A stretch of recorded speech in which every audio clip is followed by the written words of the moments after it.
Ndër zhvillimet kryesore juftoi të ndiqni kryeministri Rama paralajmëroi ristrukturimin e kadastrës dhe theksoi se drejta e pronës mbetet nga elementët kyç për mbylljen e negociatave me Bashkimin Evropian, nis zyrtarisht procedura për ngritjen e Bankës Shqiptare të Zhvillimit, institucioni i parë financiar zhvillimor me kapitalin 100% shtetëror në vend. Zhdoganimi dhe konsumimi i karburanteve ka pësuar rënje për herë të parë në muajin prill dhe kjo lidhet me çmimet e larta në treg. Bizneset po investojnë gjithnjë më shumë në modernizimin e proceseve të punës dhe digitalizimin e shërbimeve sesa në krijimin e produkteve të reja.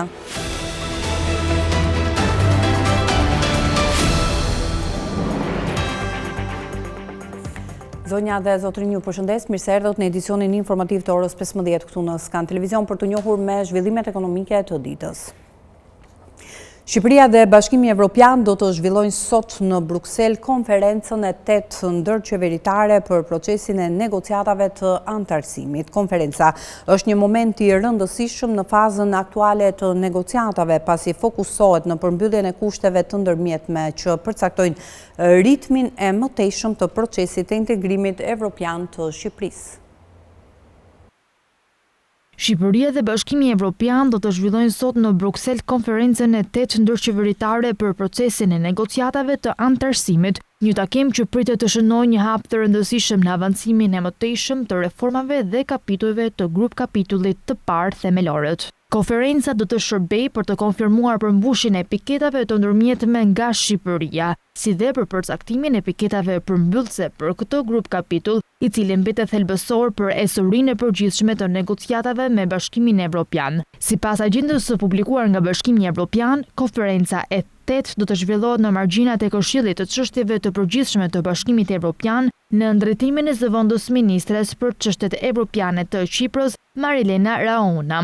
Delegacioni shqiptar do të kryesohet nga kryeministri Edi Rama, ndërsa pala e Bashkimit Evropian do të drejtohet nga zëvendës ministre Marilena Raona me pjesëmarrjen e komisioneres për zgjerim Marta Koch. Konferenca pritet të nisë rreth orës 19 në mbrëmje në Bruksel, ndërsa në përfundim të saj do të mbahet një konferencë për mediat. Grup kapitulli i parë përfshin kapitujt kyç të procesit të integrimit, përfshirë kapitullin 23, gjyqësore dhe të drejta themelore, kapitullin 24, drejtësia, liria dhe siguria, funksionimin e institucioneve demokratike, reformën në administratën publike, kriteret ekonomike të antarësimit. Kapitullin 5, prokurimi publik, kapitullin 18, statistikat, kapitullin 32, kontrolli financiar. Ky takim vjen pas një serie konferencash ndërqeveritare që kanë çuar në hapjen e të gjithë grup kapitujve negociues, duke përfshirë themelorët, tregun e brendshëm, konkurreshmërinë dhe rritjen gjithëpërfshirëse, agjendën e gjelbër dhe ndërlidhjen e qëndrueshme, burimet, bujqësinë dhe kohezionin si dhe marrëdhëniet e jashtme. Konferenca e 8 konsiderohet një moment i rëndësishëm në fazën aktuale të negociatave, pasi fokusohet në përmbylljen e kushteve të ndërmjetme që përcaktojnë ritmin e mëtejshëm të procesit të integrimit evropian të Shqipërisë. Reforma e pronave dhe transformimi digital i administratës u vendosën në fokus të konferencës rajonale për integrimin evropian.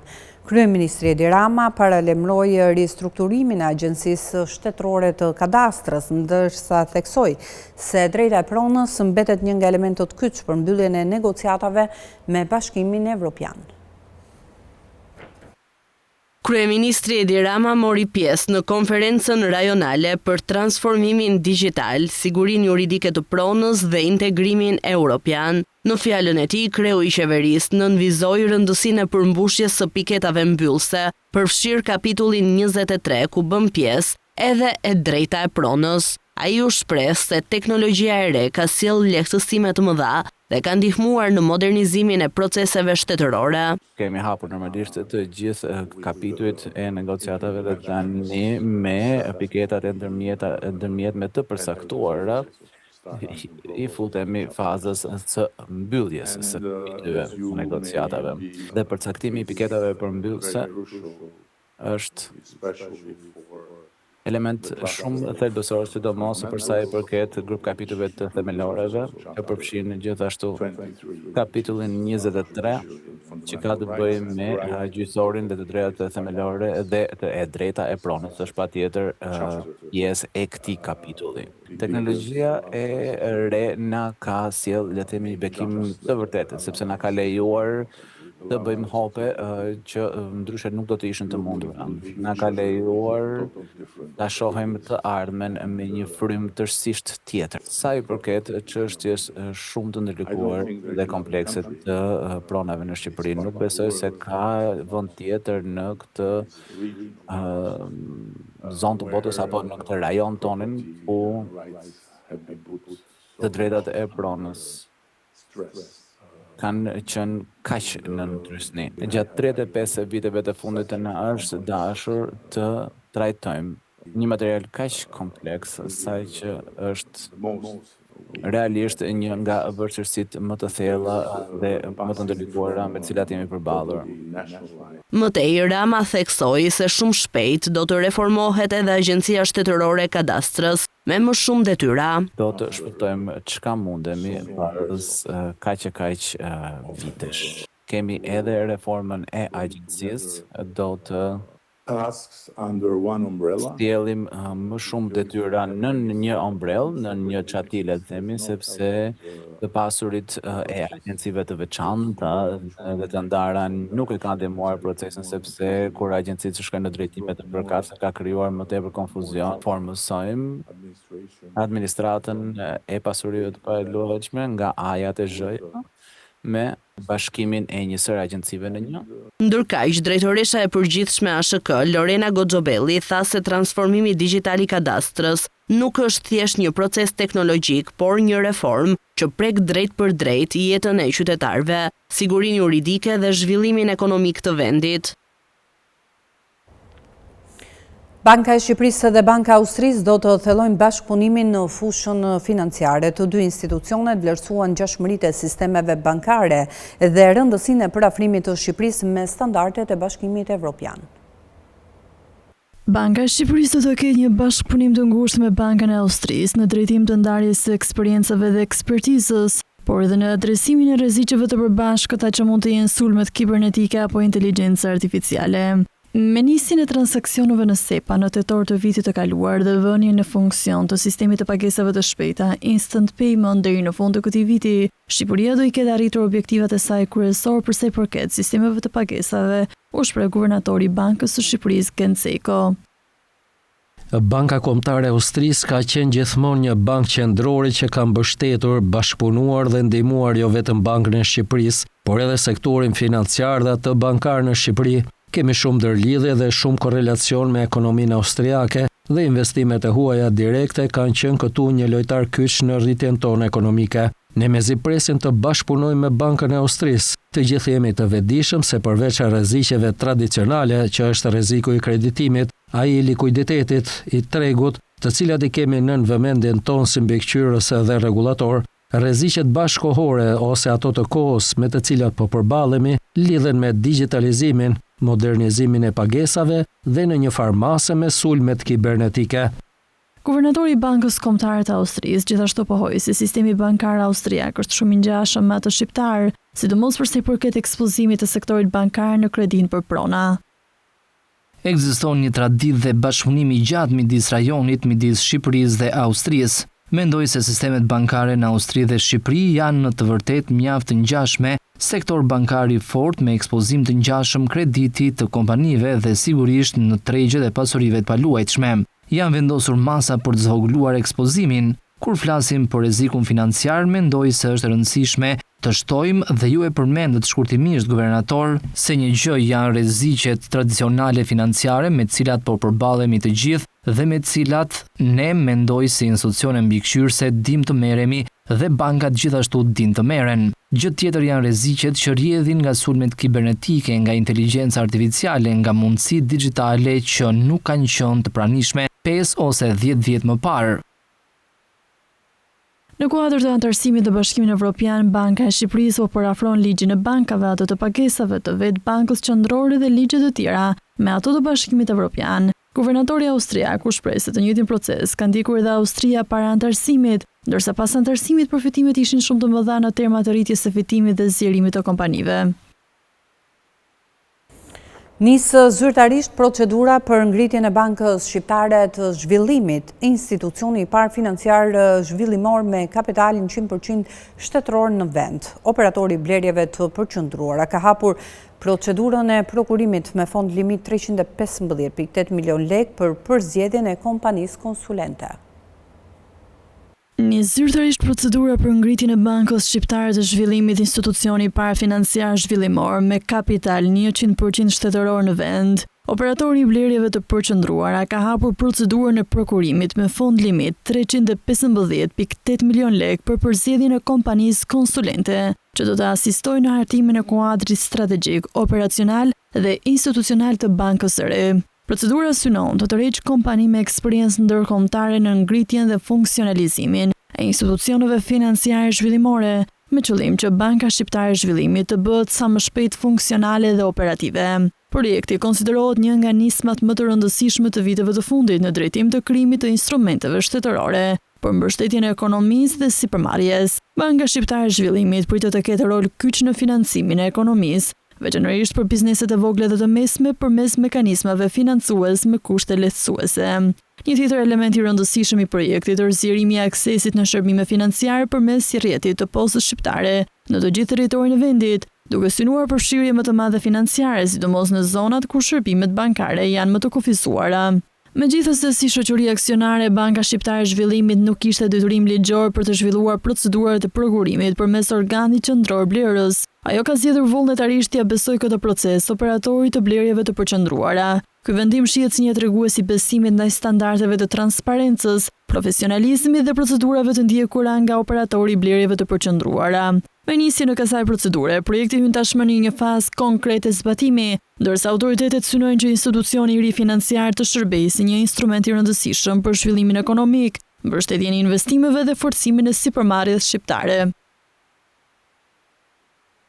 Zhdoganimi dhe konsumi i karburanteve ka pësuar rënje për herë të parë në muajin prill, dhe kjo lidhet me çmimet e larta në treg, ndërsa kafeja, cigaria dhe bira janë regjistruar me rritje të importeve. Qytetarët shqiptarë duket se po kufizojnë lëvizjet me automjete për shkak të çmimit të lartë të naftës për gjatë kësaj periudhe. Të dhëna zyrtare nga Drejtoria e Përgjithshme e Doganave tregojnë se për herë të parë pas kaq shumë kohësh, sasia e karburanteve të importuara dhe zhdoganuara në muajin prill rezulton në rënje në raport me prill 2025. Konkretisht gjatë muajit që lan pas u zhdoganuan 52.000 ton karburante nga 60.700 ton që u importuan në prill 2025, duke pësuar një rënje prej 8.700 ton. Gjithashtu shifra është më e ulët edhe se prill 2024. Por edhe nëse do bëjmë një krahasim si 4 mujor vjetërese për janar-prill 2026 janë importuar 207.700 ton karburante, apo 11.700 ton më pak se e njëjta periudhë një viti më parë. Për shkak të konfliktit në linjën e mesme, muaj mars edhe në vijim solli një rritje të ndjeshme të çmimit të naftës dhe benzinës në vend, duke arritur në nivele rreth 224 lekë për litër, ndërkohë që çmimet vijojnë të jenë të ndryshueshme nga dita në ditë dhe nivelet tavan të shitjes me shumicë dhe pakic po përcaktohen nga bordi i transparencës i aktivizuar për këtë qëllim. Sa i takon mallrave të tjerë të akcizës, vjet e re rritje e importeve gjatë muajit prill për cigaret, kafen dhe birën. Konkretisht janë importuar 264 ton cigare me rritje prej 31 ton në raport me prill 2025, 962 ton kafe, që gjithashtu rezulton me rritje prej 149 ton krahasuar me muajin prill të vitit të kaluar. Importi i birës po ashtu është rritur, ku zhdoganuan 4.630 ton nga 3.825 ton në prill të 2025-s, ndërsa si 4 mujor, rritje paraqet vetëm importi i cigareve, ndërsa kafeja dhe bira rezultojnë me rënje.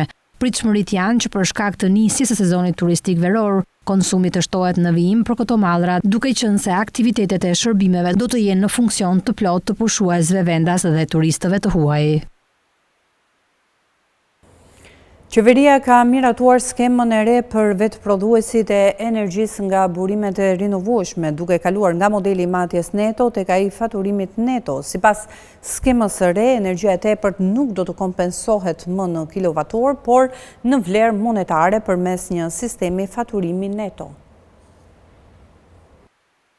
Qeveria ka miratuar skemën e re për vetëprodhuesit e energjisë nga burimet e rinovueshme, duke kaluar nga modeli matjes neto tek ai faturimit neto, një mekanizëm që synon të integrojë më tej prodhuesit familjar dhe bizneset në tregun e energjisë elektrike. Vendimi publikuar në fletorin zyrtare përcakton rregullat dhe procedurat për lidhje në rrjet të impianteve vetëprodhuese, si dhe mënyrën e kompensimit për energjinë e tepërt të injektuar në rrjet. Sipas skemës së re, energjia e tepërt nuk do të kompensohet më në kilowatoor, por në vlerë monetare përmes një sistemi faturimi neto. Kjo do të thotë se energjia e injektuar në rrjet do të blihet nga furnizuesi i energjisë, ndërsa diferenca pozitive mes energjisë së dorëzuar dhe asaj të konsumuar do të kalojë si kredi monetare në faturën e muajit pasardhës. Vendimi u jep të drejtën të gjithë konsumatorëve familjar dhe jo familjar të lidhur në rrjet që të bëhen vetëprodhues të energjisë nga burime të rinovueshme me një kapacitet maksimal të instaluar deri në 500 kW-pik. Në dokument parashikohet gjithashtu që vetëprodhuesit të kenë të drejtë të prodhojnë energji për përdorim vetjak, ta ruajnë atë dhe të shesin tepricat në treg përmes marrëveshjeve me furnizuesit e energjisë. Në rastin e pallatave apo ndërtesave me shumë apartamente,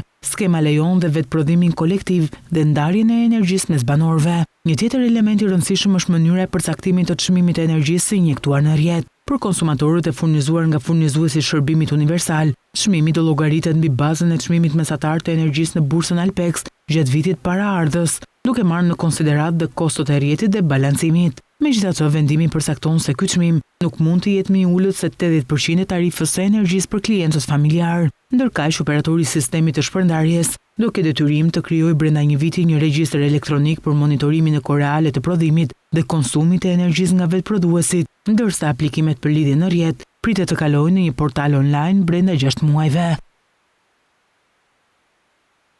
Bizneset shqiptare po investojnë gjithnjë më shumë në modernizimin e proceseve të punës dhe digitalizimin e shërbimeve sesa në krijimin e produkteve të reja. Sektori i teknologjisë dhe komunikacionit mbetet më aktiv në inovacion, i ndjekur nga financa dhe industria përpunuese.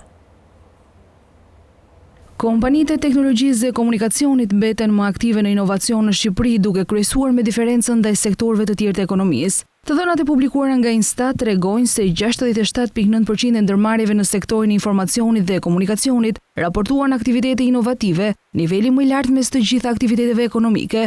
Krahasuar me vrojtimin e mëparshëm, sektori ka ruajtur ritmin e lartë të investimeve në teknologji, procese të reja dhe shërbime digjitale. Pas sektorit të teknologjisë rënditen aktivitetet financiare dhe të sigurimit, ku 55.1% e kompanive rezultuan aktive në inovacion. Ndërkohë, industria përpunuese regjistroi nivel inovacioni prej 43.3%, ndërsa sektori i energjisë elektrike, gazit dhe furnizimit me ajër të kondicionuar arriti në 45%. Rritja është parë edhe në transport dhe magazinim, si dhe në aktivitetet profesionale, shkencore dhe teknike, çka tregon se bizneset po orientohen gjithmonë më shumë drejt modernizimit të proceseve të punës dhe automatizimit të shërbimeve. Raporti nxjerr në pas se ndërmarrjet shqiptare po investojnë më shumë në përmirësimin e proceseve të biznesit sesa në krijimin e produkteve të reja. Në total, 37.3% e kompanive deklaruan inovacion në procese biznesi, ndërsa 28.4% raportuan inovacion produkti. Në sektorin e shërbimeve, inovacioni në procese arriti në 40.1%, niveli më i lartë me sektorëve ekonomik, duke reflektuar zgjerimin e digitalizimit, përdorimit të teknologjive të reja dhe transformimit të mënyrës së ofrimit të shërbimeve. Në mesin e periudhës së vrojtuar 2022-2024, Instat vlerëson se aktiviteti inovativ në ekonomi ka vijuar të zgjerohet, i nxitur kryesisht nga kompanitë e mëdha dhe sektorët me intensitet më të lartë teknologjik. Shqipëria po furnizohet gjithnjë më shumë nga vendet që dominojnë tregtinë globale të ushqimit me Italinë, Greqinë dhe Serbinë si partnerët kryesorë.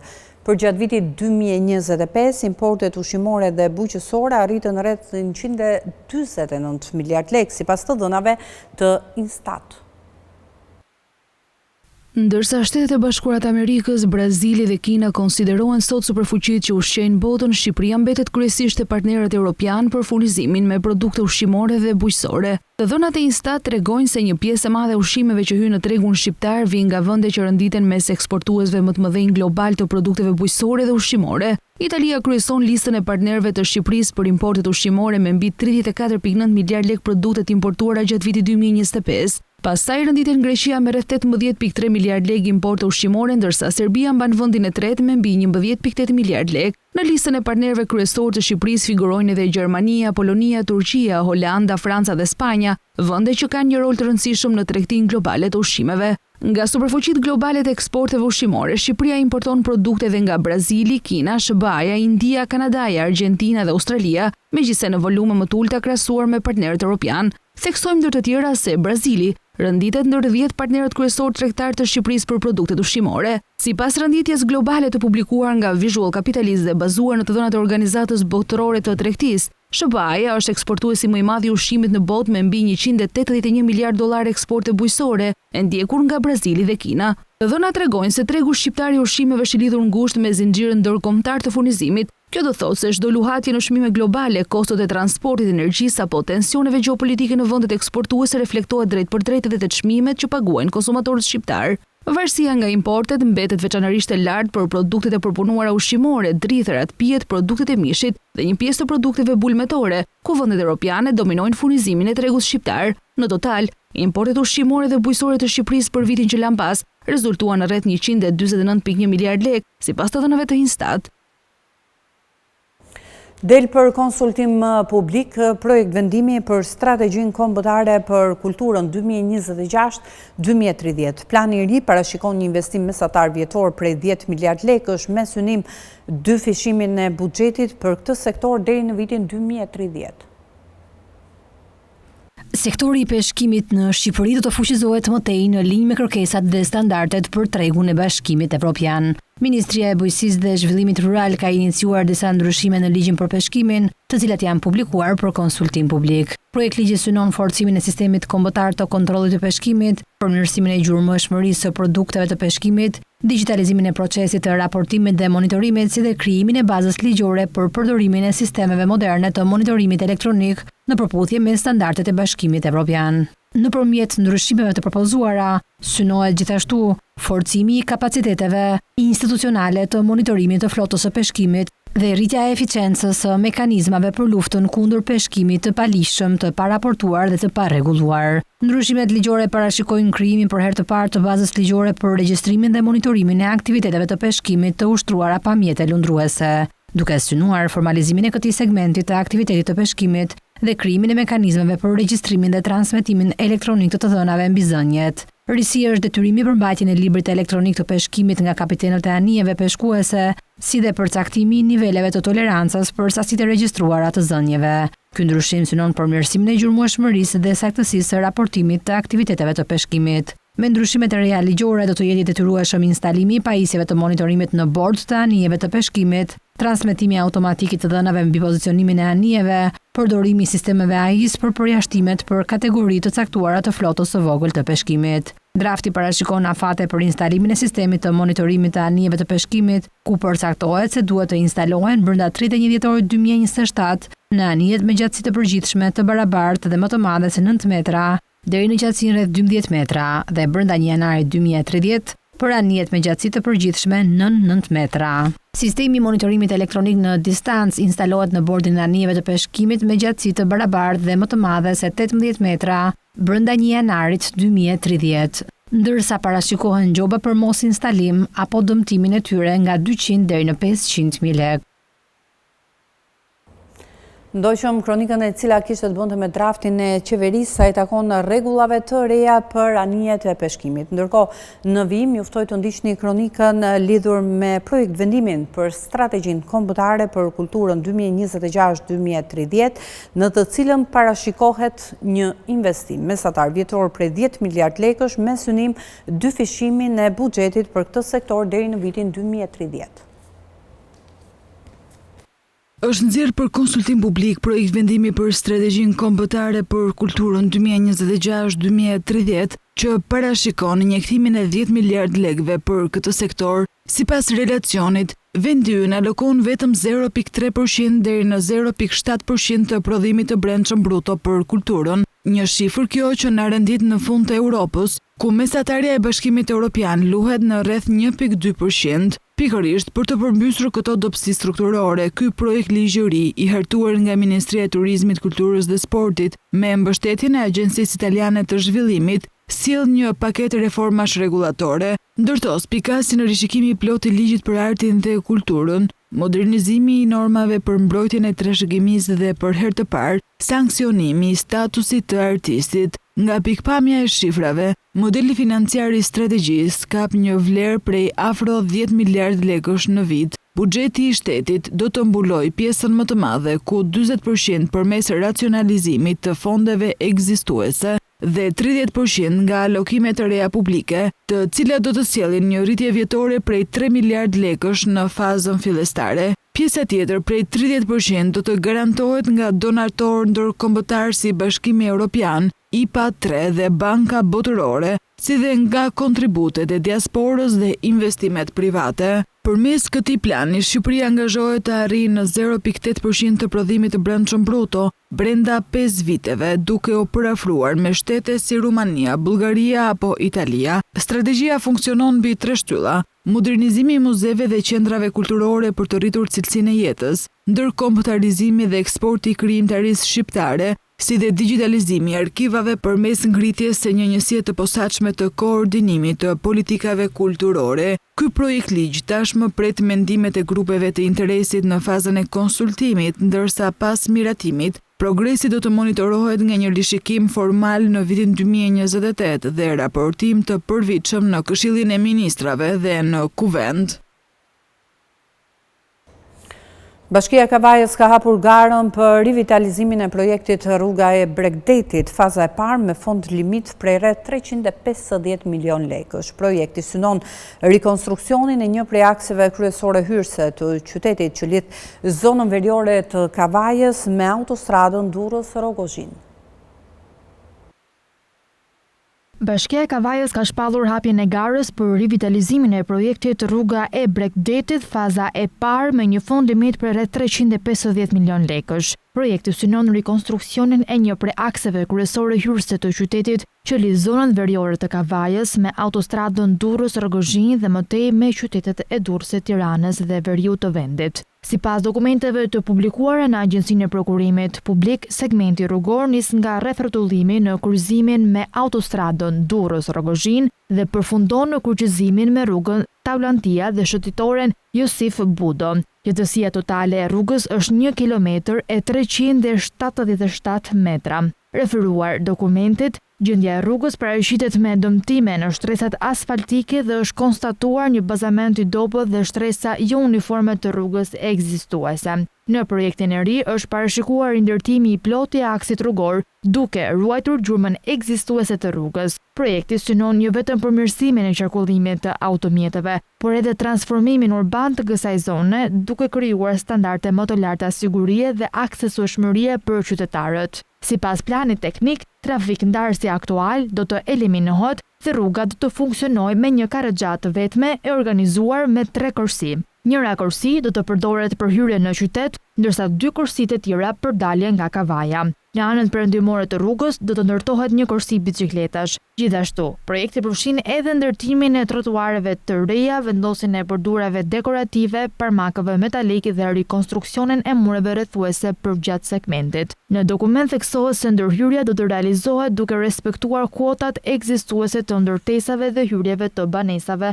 për të shmangur problematikat urbane. Gjithashtu, nuk janë parashikuar prishje objektesh. Një tjetër aspekt i projektit është ndërtimi i ndriçimit rrugor, i cili do të vendoset në të 2 anët e aksit. Ndërkohë do të realizohet edhe sinjalistika horizontale dhe vertikale në përputhje me standardet dhe kodin rrugor në fuqi. Me këtë investim, Bashkia e Kavajës synon jo vetëm rehabilitimin e një segmenti të rëndësishëm rrugor, por edhe transformimin urban të një prej hyrjeve kryesore të qytetit që do të shërbejë qytetarëve.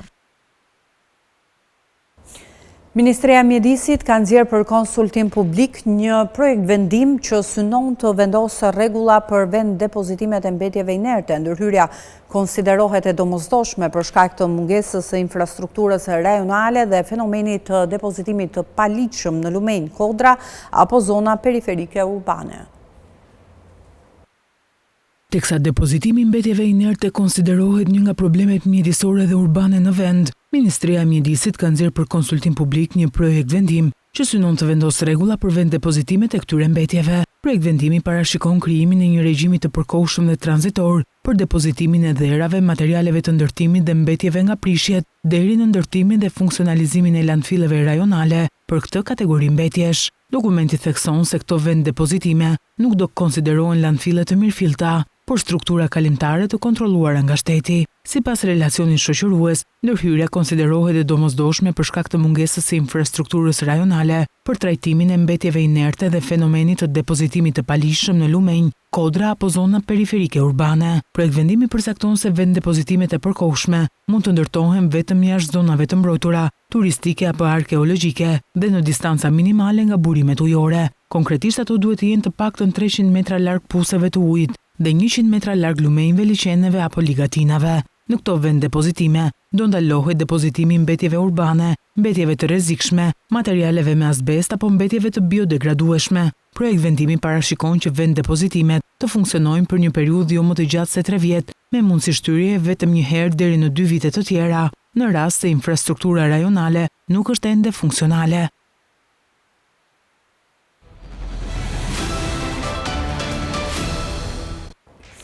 Do të ndalemi me zhvillimet nga bota. Më shumë se 1500 anije tregtare kanë mbetur të bllokuara në gjirin persik për 3 muaj që nga fillimi i luftës në Iran. Vlerësimet fillestare sugjerojnë se trafiku mund të kthehet vetëm në gjysmën e niveleve normale brenda muajit të parë, pasi të gjendet një zgjidhje e pranueshme nga të dyja palët. Më shumë se 1500 anije tregtare kanë mbetur të bllokuara në gjirin persik për 3 muaj që nga fillimi i luftës në Iran dhe menaxhimi i tyre do të jetë një nga sfidat kryesore kur dhe nëse do të ketë një marrëveshje midis Washingtonit dhe Teheranit për të hapur ngushticën e Hormuzit. Vlerësimet fillestare sugjerojnë se trafiku mund të kthehet vetëm në gjysmën e niveleve normale brenda muajit të parë, pasi të gjendet një zgjidhje e pranueshme nga të dyja palët. Vlerësimet të tjera sugjerojnë se mund të duhen 4 deri në 7 javë që transporti detar të kthehet në normalitet, përveç çdo ndërprerje të mëtejshme. Këto vlerësime ju bën New York Times nga drejtuesit e transportit detar dhe firmat e inteligjencës së industrisë. Sipas analistëve do të duhen të paktën 30 deri në 45 ditë që fluksi i transportit detar në rajon të kthehet në normalitet, edhe nëse gjithçka shkon sipas planit. Ekzekutivët në ofruesin e të dhënave të transportit detar Kepler besojnë se edhe nëse mund të vendoset një proces i qetë për kalimin e anijeve, trafiku mund të rikuperohet vetëm në 40 ose 50% të niveleve normale gjatë 3 deri në 4 javë. Analistët gjithashtu besojnë se skenari më i mundshëm nuk është që të ketë një hapje të plotë të ngushticës së Hormuzit menjëherë, por që anijet do të jenë në gjendje të lëvizin nëpër të me kufizime.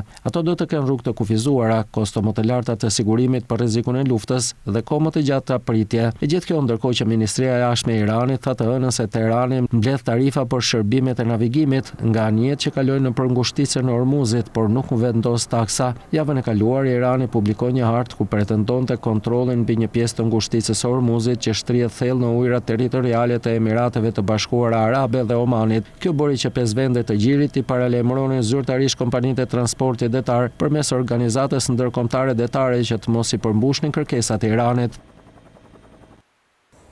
Antarja e bordit të Bankës Qendrore Evropiane tha se institucioni duhet të rrisë normat e interesit në muajin qershor, pasi konflikti ka zgjatur shumë më gjatë se sa parashikohej dhe çmimet e larta të energjisë po ndikojnë në ekonomi. Politik bërësit shqetësohen se kostot e larta të energjisë do të rrisin çmimin e mallrave dhe shërbimeve.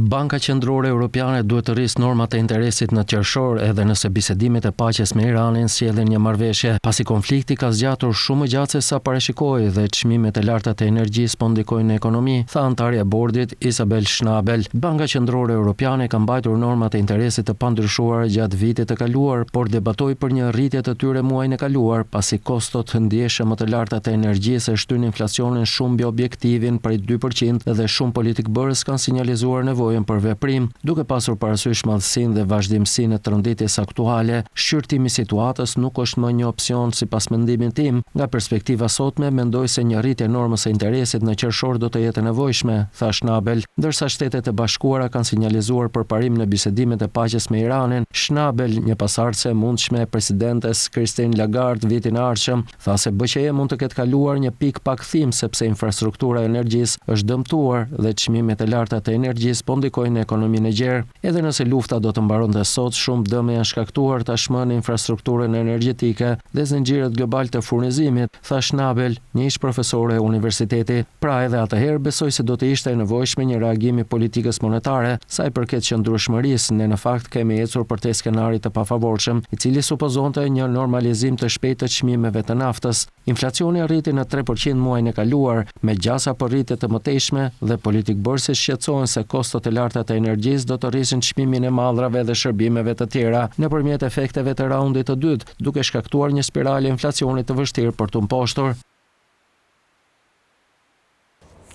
Evropianët duken shumë konservator për sa i përket investimeve krahasuar me amerikanët. Shumica e sistemeve publike evropiane të sigurimeve bazohen në modelin paguaj sipas punës. Punonjësit financojnë pensionistët përmes kontributeve të tyre, por realiteti demografik po ndryshon në mënyrë dramatike.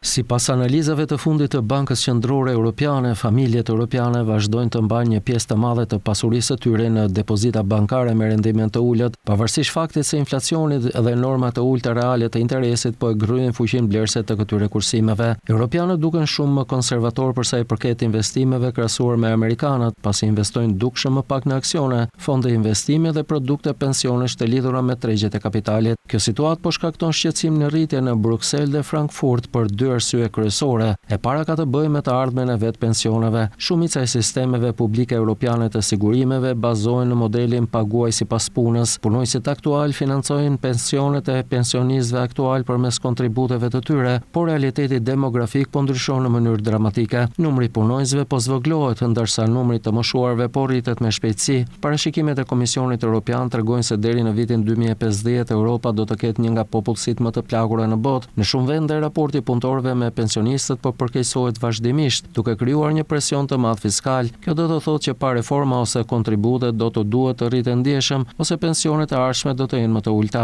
Arsyeja e dytë ka të bëjë me konkurrueshmërinë e vetë ekonomisë europiane. Institucionet europiane besojnë se kontinenti ka një pasuri të madhe kursimesh, e cila mbetet e ngrirë në llogaritë bankare në vend që të kanalizohet në investime produktive. Bashkimi Evropian tani po kërkon të mobilizojë këto fonde për të financuar tranzicionin e gjelbër, teknologjitë e reja, inteligjencën artificiale, industritë e mbrojtjes dhe kompanitë europiane që përpiqen të konkurrojnë me Shtetet e Bashkuara dhe Kinën. Në këtë kontekst, ideja e unionit të tregjeve të kapitalit, një plan që është diskutuar prej vitesh, por që tani po merr një rëndësi të re strategjike, por i kthehet në plan të parë. Qëllimi është të lehtësohet pjesëmarrja e qytetarëve europianë në investime dhe të krijohet një treg kapitali europian më i thellë dhe më i unifikuar. Në të njëjtën kohë po i kushtohet gjithnjë më shumë rëndësi produkteve private të pensioneve dhe sistemeve të financuara. Disa vende europiane tashmë po ecin përpara me reformat që forcojnë llogaritë individuale të pensioneve ose ofrojnë stimuj tatimor për investime afatgjata. Produkti personal i pensioneve pan-europiane i promovuar nga Bashkimi Evropian është pjesë e kësaj strategjie, megjithëse depërtimi i tij mbetet i kufizuar deri më tani. Mbështetësit e këtij tranzicioni besojnë se qytetarët do të jenë në gjendje të sigurojnë kthime më të larta në planin afatgjat dhe të zvoglojnë varësinë e tyre nga sistemet publike të pensioneve. Ata theksojnë se historikisht tregjet e kapitalit ofrojnë kthime më të larta gjatë dekadave, krahasuar me depozitat e thjeshta bankare.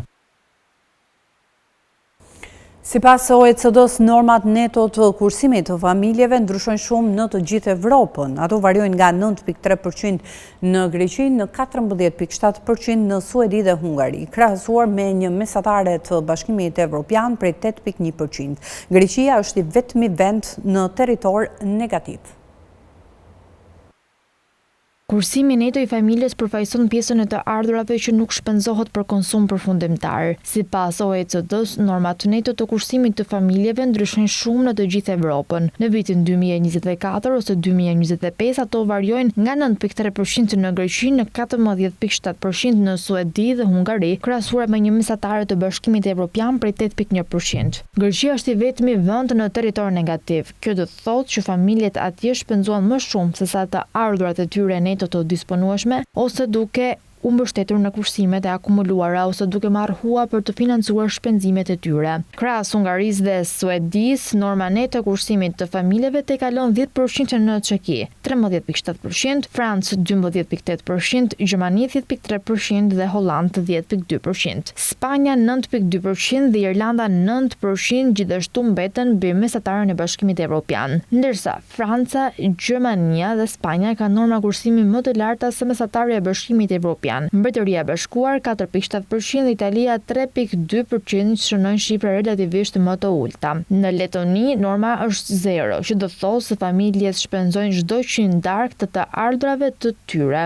Slovakia 2%, Estonia 3%, Portugalia 3.4% dhe Lituania 3.8% janë të gjitha nën 4%. Dy vende nordike gjithashtu bien nën mesatarën e Bashkimit Evropian. Danimarka 7.5% dhe Finlanda 4.4%. Greqia përregjistronte pjesën më të lartë të familjeve me konsum të ardhurat në Bashkimin Evropian në kulmin e krizës së saj të borxhit sovran në vitin 2015 dhe dyta më e larta pas Rumanisë, madje edhe rreth vitit 2020 gjatë pandemisë Covid-19, kur mundësitë e konsumit randjeshëm. Norma e kursimit në Greqi ishte kryesisht pozitive në fillim të viteve 2000, megjithse ra shkurtimisht nën 0 disa herë. Gjë ndryshon ndjeshëm që nga viti 2010, ndërsa kriza e borxhit e shtyu normën thellë në shifra negative, duke arritur pikën e saj më të ulët në -16.5% në vitin 2013. Pasi u kthye pranë zeros në vitin 2021, Greqia ra përsëri në -12.2% në vitin 2022 dhe ka mbetur rreth -9% që atëherë. Mesatarja e Bashkimit Evropian mbeti përgjithsisht e qëndrueshme gjatë së njëjtës periudhë, me një rritje të ndjeshme në 12.4% në vitin 2020, pasi izolimet për shkak të pandemisë i lanë familjet me më pak për të shpenzuar. Greqia ishte një nga vendet e Bashkimit Evropian në vitin 2024 ku niveli mesatar i të ardhurave bruto të disponueshme të rregulluara të familjeve për frym ishte më shumë se 20% nën mesatarën e Bashkimit Evropian sipas Eurostat. Ndërprerja e transportit detar global së bashku me çmimet në rritje të energjisë dhe lëndëve të para kanë rritur kostot për kompanitë e Mbretërisë së Bashkuar. Sipas ekspertëve, bizneset nuk mund t'i përballojnë këto kosto për një kohë të pacaktuar, gjë që rrezikon t'i shtyjë çmimet më lart në muajt në vijim. Ndërprerja e transportit detar global së bashku me çmimet në rritje të energjisë dhe lëndëve të para kanë rritur kostot për kompanitë e Mbretërisë së Bashkuar, me ndikimin që tashmë po arrin çmimet e paguara në ark. Shitësit me pakizë janë përgjigjur duke lançuar promovime për të joshur ata që kërkojnë oferta të ulta, por bizneset thanë se po bëhet më vështirë të ndalonin rritjen e çmimeve dhe i bën thirrje qeverisë të shkonte për te masave ekzistuese për të ndihmuar në zbutjen e presionit. Mobiljet dhe produktet e shëndetit dhe bukurisë janë ndër artikuj që janë rritur më shumë në javët e fundit, duke nxitur një rritje të çmimeve të dyqaneve prej 1.2% nga viti në vit në maj. Norma ishte pak mbi mesatarën tremujore prej 1.1%. Çmimet e larta të naftës dhe efekti i valoruar i mbylljes së zgjatur të kanalet detar të ngushticës së Hormuzit ishin ndër faktorët e përmendur. Klientët ende mund të gjejnë oferta të mira për televizor dhe pajisje audiovizuale, tha ajo, pasi shitësit me pakicë synojnë tifozët e futbollit që po përgatiten për Kupën e Botës për turneun e kësaj vere në SBA, i cili fillon muajin tjetër. Konkurrenca e fortë midis supermarketeve ka mbajtur nën kontroll gjithashtu inflacionin e çmimeve të ushqimeve, i cili ra në 2.7% në maj nën mesataren afatgjat prej 3.1%. Megjithatë, ndërsa disa promovime mund të zgjaten gjatë verës, pasi shitësit me pakisë konkurrojnë fort për të ardhurat e disponueshme të konsumatorëve, organi tregtar shpreh dyshime në lidhje me perspektivën më të gjerë për konsumatorët e ndërgjegjshëm për kostot. Sipas ekspertëve, bizneset nuk mund të përballojnë këto kosto për një kohë të pacaktuar, gjë që rrezikon të shtyjë çmimet më lart në muajt në vijim. Ata bëjnë thirrje që qeveria të ulë taksa dhe taksat që përbëjnë 2/3 e faturave të energjisë së kompanive, si dhe të ulë burokracinë. Vetëm 16% e bizneseve thonë se kanë mbetur të padëmtuara nga traziret në lindjen e mesme të shkaktuara nga sulmet e SBA-s dhe Izraelit ndaj Iranit, sipas një raporti të veçantë nga dhomat britanike të tregtisë. Pavarësisht shenjave embrionale të një armpushimi mes bisedimeve midis SBA-s dhe Iranit, organi i biznesit parashikoi efekte afatgjata pavarësisht të rezultatit. Kemi mbërritur në fund të këtij edicioni informativ. Të tjera zhvillime gjeni duke klikuar në faqen tonë të internetit skantv.al, ku mund të gjeni gjithçka mbi ekonominë, bankat, sigurimet, tregjet financiare e të tjerë. Faleminderit që na ndoqët, ndajemi këtu dhe ritakohemi në orën 16 në emisionin Box to Box. Qëndroni me ne.